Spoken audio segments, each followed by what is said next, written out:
Hebrew sisters and brothers, I'm just coming before you to go over King David's promise. And earlier this week, I was struck with a strike by YouTube. So I'm going to make this really short and I'm going to get this video out because one thing I've realized is that the heathen rage and they hate for truth to come out. They hate for us to even just show you on the screen, thus says Yah. So I'm going to go over that. But before we do, I just want to actually show you a picture that was shared through someone else's video. And I thought this was really interesting how Yah etches his name even into our facial. He etched his name not just in our DNA, but in our face. His name is in our face, not no idols, Jeepers Creepers. It's Yah whose name is etched in our face. And I just wanted to share that with you all. And as we get started, I'm going to go over Deuteronomy 32, 39 through 40. Because the Most High, he basically makes it clear. He makes it very, very clear.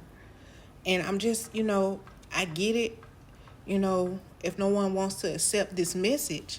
But he's very, very clear that he says, now see that I, and only I am Yah. There is no other Elohim. I put people to death and I let people live. I can hurt people and I can make them well. No one can save another person from my power. I raise my hands toward heaven and make this promise. As surely as I live forever, these things will happen. And truly, Yah's word does not return to him void. It just does not for me, not for no one.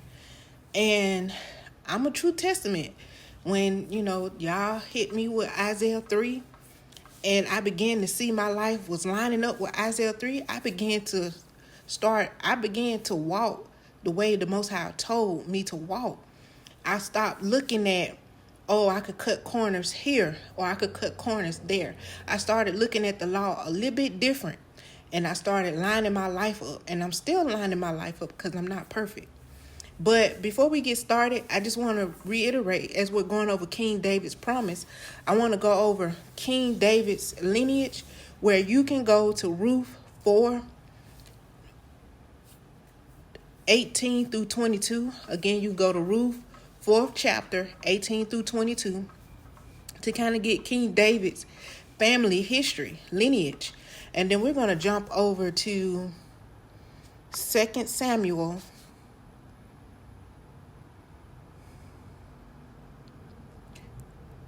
3rd chapter, 9 through 10. And this is where King David was actually established. He was established here.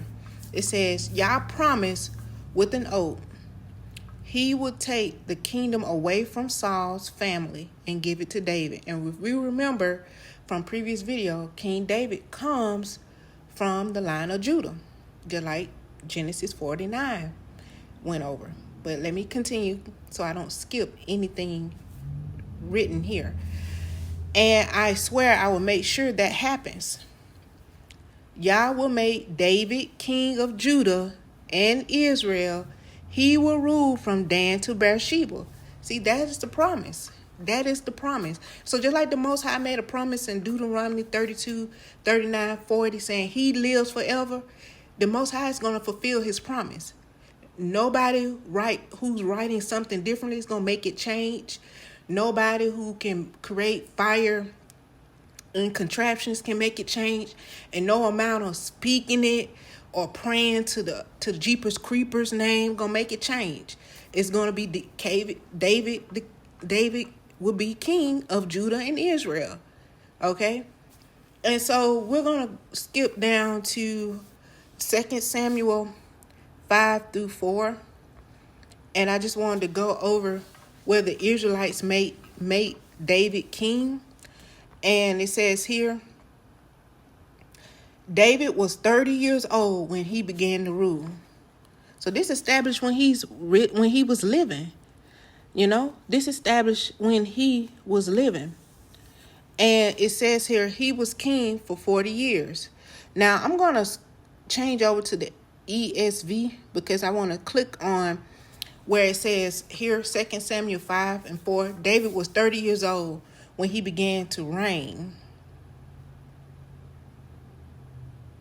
And he reigned 40 years. And so if you click on you see the cross references. You all can go, and if you want, you can pause this video, write these scriptures down, and go back and read it. But it chronicled when David started reigning and how long he reigned. Okay? So, again, these are cross references to other books of Torah that establishes his rulership and how long he reigned. All right? And so we're going to go over to 2 Samuel, and we're going to go to the 7th chapter. And we're going to start at the 8th verse. And this is Yah's covenant with David. His covenant with David. All right? And so it says here, now therefore, thus you shall say to my servant David, thus says Yah of hosts, I took you from the pasture, from following the sheep, that you should be prince over my people Israel. And I have been with you wherever you went, and have cut off all your enemies from before you. And I will make you a great name, like the name of the great ones of the earth. And I will appoint a place for my people Israel, and will plant them, so that they may dwell in their own place and be disturbed no more, and violent men shall afflict them no more as formerly. So this is a future prophecy, because we're being afflicted now. And he's saying he's going to what? Bring this promise to pass, because just like he made himself live forever, and he's given King David a promise, he's going to fulfill his promise, folks. And no amount of Jeepers Creepers, JC, no amount of praying to this other person is going to stop that.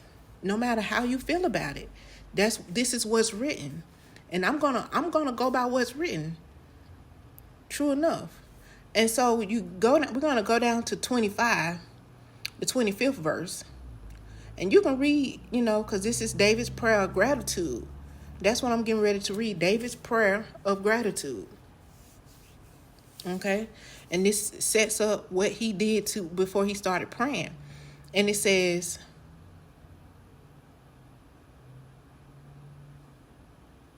and he goes on as he is going into gratitude. David is saying, and you establish for yourself your people Israel to be your people forever. And you, O Yah, became their Elohim.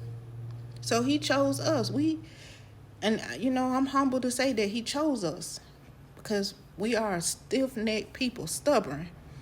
And now, O Yah, confirm forever the word that you have spoken concerning your servant and concerning his house, and do as you have spoken.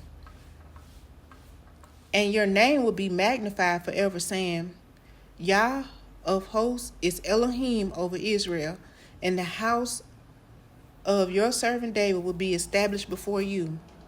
For you, O Yah of hosts, the Elohim of Israel, have made this revelation to your servant, saying, I will build you a house.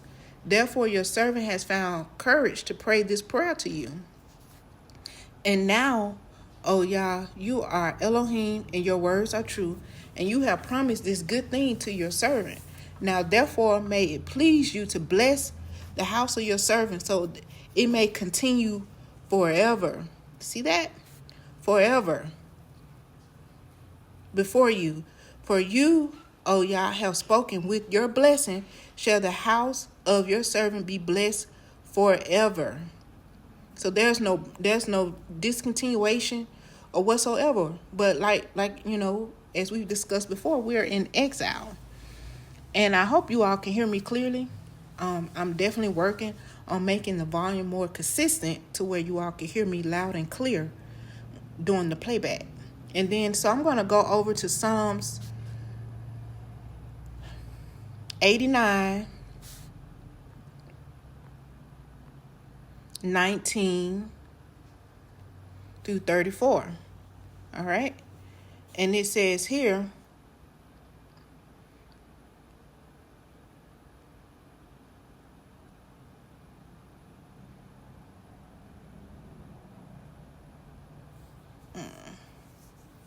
we're going to go to the ERV version. And I'm doing this for a reason.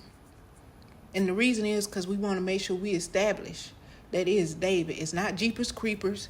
It's not one of his descendants. None of that. This is David himself that will be ruling and reigning when we are returned from exile. So it says, y'all, you once spoke in a vision to your followers.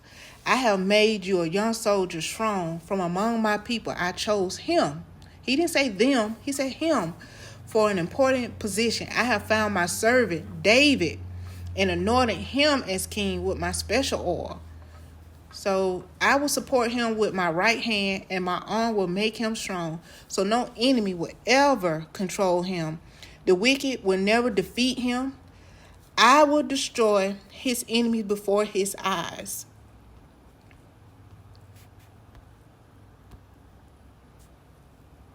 I will defeat those who hate him. I will always love and support him. I will always make him strong. I will put him in charge of the sea. He will control the rivers. He will say to me, you are my father. You are my Elohim, my rock, my savior. And I will make him my firstborn son. Who is that? David, not Jeepers Creepers. He will be the great king on earth. My love will protect him forever. My agreement with him will never end. Remember, this is forever. This is what David asked for, forever. I will make his family continue forever. His kingdom will last as long as the skies. If his descendants stop following my law, so now he's going into his descendants. Okay? If his descendants stop following my law and stop obeying my commands, if they break my laws and ignore my commands, I will punish them severely for their sins and wrongs, but I will never take my love from him. Who is him? David. I will never stop being loyal to him. I will not break my agreement with David. I will never change what I said. And he is so clear, just like he established what he said in Deuteronomy 32, 39 through 40. And he's going to bring this to pass, folks. I realize we've been lied to for 30, 40, some more. But we just got to let go, and let the Most High avenge for the lies that we've been told and move forward with accepting what is written, accepting that it will be King David, okay? Accept it, because that's what's written. If it wasn't written, I wouldn't read it, all right? And so I'm going to go over to Jeremiah 30. Before we do that, I'm going to go over to Jeremiah 30. And so for many of you all may be thinking, because, the last video I didn't stop it or pause it. Well, I don't have a pause feature. So I just have to buy a better software where I can actually pause and resume when I'm recording. But yeah, I don't have a pause feature in this particular software. But I'm going to get something better. I'm just trying something out and looking at how it works as a first time or a newbie to posting to YouTube. So we're going to go to Jeremiah 30 and 9. Okay. And as we go over here, it says, but they shall serve Yah, their Elohim, and David, their king, whom I will raise up for them. So there you go. He's saying he's the one who has the power. Yah has the power to bring someone to life. So this is the resurrection, just like it says, just like it's stated. And when you click here, it actually goes into more cross references of where Jeremiah 30 and 9 has been confirmed. And I'm going to go into Isaiah 55:3 because I want to actually show you the Most High lays it out, how he's not talking about just giving King David rulership over Dan to Beersheba. He's actually going to give him rulership over the whole earth. And so, and just like it's read in Psalms 89, he said he's giving it the whole earth. You know, he's going. Well, it wasn't in Psalms 89. It was in 2 Samuel 7:25 through 29, I believe. But either way, the Most High has confirmed it. And I'm going to confirm it here in Isaiah 55. And so it says, incline your ear and come to me, hear that your soul may live, and I'll make you an everlasting covenant. My steadfast sure love for David. And when you click on David, it references us back to Jeremiah 30:9, where I come from. Behold, I made him a witness to the peoples, a leader and commander for the peoples. Behold, you shall call a nation that you do not know. So this lets us know David will be resurrected because he don't know the nations today from past time. And a nation that did not know you shall run to you. And really none of the nations today know King David. Although they claim to be from King David, but they don't know him because of Yah, your Elohim, and of the Holy One of Israel, for he has glorified you. Seek Yah while he may be found. Call upon him while he's near. Let the wicked forsake his way, and the unrighteous man his thoughts. Let him return to Yah, that he may have compassion on him, to our Elohim, for he will abundantly pardon. Remember, if you come back to Most High, like Jeremiah 3, you come back, well, as I emphasize in the urgent call to action, part 1 and part 2, you come back, he said he will forgive. You come back to the law, he said he will forgive. And truly he will. He will forgive. Okay? All right? And he goes on, he says, for you, my thoughts are not your thoughts, neither are your ways my ways, declares Yah. For as the heavens are higher than earth, so are my ways higher than your ways, and my thoughts than your thoughts. All right, so we're going to go over to Jeremiah 23:5, just to establish it will be King David who will be ruling. And just like he prayed and asked the Most High for rulership, the Most High is going to bestow it upon him, not some Jeepers creeper. So Jeremiah 23:5, and it says, behold, the days are coming, declares Yah, when I will raise up for David a righteous branch, and he shall reign as king and deal wisely, and shall execute justice and righteousness in the land. And that's what it will be, King David himself. Ezekiel 34:23. And I will set over them one shepherd, my servant David, and he shall feed them and be their shepherd.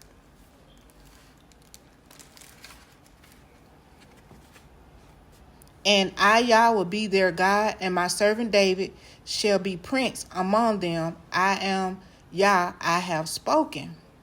See that? That's the promise to us and to King David. And I'm looking forward to him establishing these promises. I'm looking around at all the turmoil that's in the community and all the turmoil that's in the earth, and I'm looking forward to these promises coming to pass. I mean, the Most High has dealt us a very, very solid. He made sure that our food will be poison and our water is poison. And, I'm ready for all this to come to an end. I'm not sure about you guys. And that's why I no longer desire to stay on that idol, Jeepers Creepers. Because at the end of the day, it doesn't even pay you salvation. It just end up making you look ashamed. All right? So my servant David shall be king over them, and they shall have all one shepherd. They shall walk in my rules and be careful to obey my statutes. And then we're going to go to Hosea 3:5. And this is what he says when we come back from exile. Afterward, so here we are, and I'll go to 4. Matter of fact, I'll go to Hosea 3:4, where he's letting us know how we're dwelling today. All right. So he says, for the children of Israel shall dwell many days without king or prince, or without sacrifice, or pillar, without ephod and household gods. Afterward, the children of Israel shall return and seek Yah, their God, and David their king, and they shall come in fear to Yah and to his goodness in the latter days. Latter days. Okay? So that's important, because we are in the latter days, folks. That's where we are. And so I'm going to go over to First Chronicles. And I'm not going to make this video long because, again, I may have to move some of my content to my second page. Because, like I said, when you bring out truth, YouTube finds, they make up accusations. Remember Zechariah 3? They make up accusations, huh? This is just how they roll. So, and this is not my platform. I didn't build it. So, it's nothing I can do about it but move to the next phase like many others and make another page. All right. So it goes on and it says First Chronicles 17, and we're going to read 20, where we go on to establish what Deuteronomy 32, 39, and 40 has established for us. There is none like you, O Yah, and there is no God besides you. So there's no Jeepers Creepers, as the new trash man puts it. I mean, no matter how y'all want to write it, and no matter how you want to try to fit that unshapely peg, he's letting you know there's no one besides him, according to all that we have heard with our ears. Okay? And then we're going to go to Jeremiah 23:23, because I really want to let you know the Most High sees everything. He sees and knows everything. And it says here, am I Yah at hand, declares. Am I a Elohim at hand, declares Yah, and not a Elohim far away? Can a man hide himself in secret places so that I cannot see him, declares Yah? Do I not feel heaven and earth, declares Yah? So he letting us know he's seen and heard everything. Not only does he read our mind, but he sees and knows everything, folks. So this is what really made me get really real and dedicated back to Yah, because I realized, he sees and knows everything, even the little smallest things in my thoughts. And so I started to become real with Yah and stop playing games, because this is not a time to play games. But I'm going to go over the Psalms 20 and 1 and 5 as I close out here. And just remember, Yah etched his name into our face. He etched his name into our face. And that is just so miraculous to me. Just to show us, trust in the name of Yah, our Elohim. May Yah answer you in the day of trouble. May the name of Yah, or Elohim of Jacob, protect you. May he send you help from the sanctuary and give you support from Zion. May he remember all your offerings and regard with favor your burnt sacrifices. May he grant you your heart's desire and fulfill all your plans. May we shout for joy over your salvation, and in the name of our Elohim set up our banners. May Yah fulfill all your petitions. And remember, we are to write out petitions. So I just want to conclude on that note, and I will say shalom and stay strong.